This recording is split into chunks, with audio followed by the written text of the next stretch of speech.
While it may seem like a small issue, a mold infestation in an attic can cause extensive damage and even lead to structural problems if left untreated. The first step in remediating a mold problem is to contain the leak and track its source. A hole in the ceiling can help drain pooled water and contain the damage. After the leak is stopped, reroute the ventilation outside. Afterwards, clean up the remaining liquid and replace any textiles. In some cases, removing the water source is all that is necessary to begin remediation. Although you can try to do this yourself, you should be aware of the safety aspects and consider enlisting the help of a professional.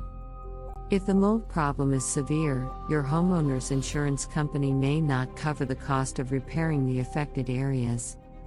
The process of replacing structural elements, such as floorboards and basic framework, can be costly and time-consuming, but the end result will be worth it.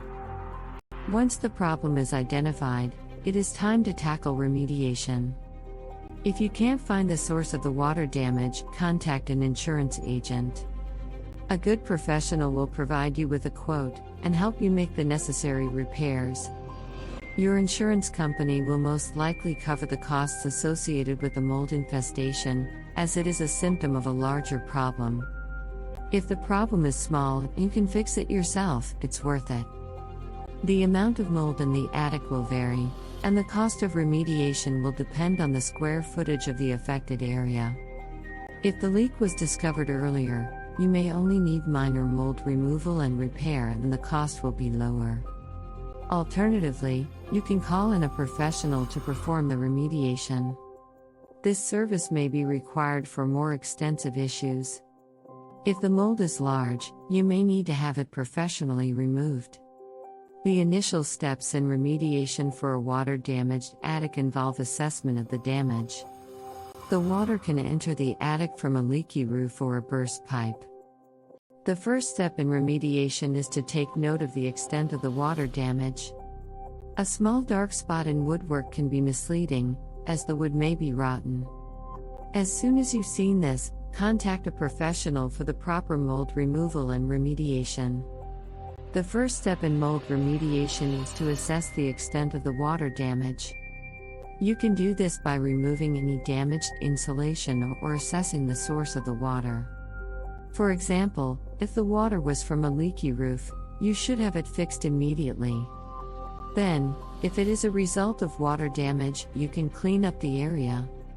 A thorough inspection will identify if any of the damaged materials have a chance of becoming contaminated. A thorough assessment of the water damage is crucial to identifying the source of the problem and the best way to prevent a mold infestation in the future.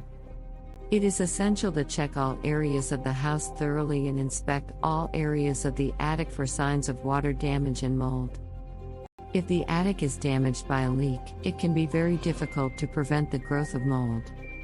If the leak is due to an appliance, it may cause a mold problem. Luckily, there are several ways to eliminate the problem. Among the most common methods is to remove the mold with a brush and water.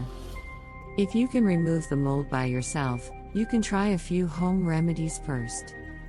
But if you're not sure which method works best for your situation, a professional mold remediation company should be your first option.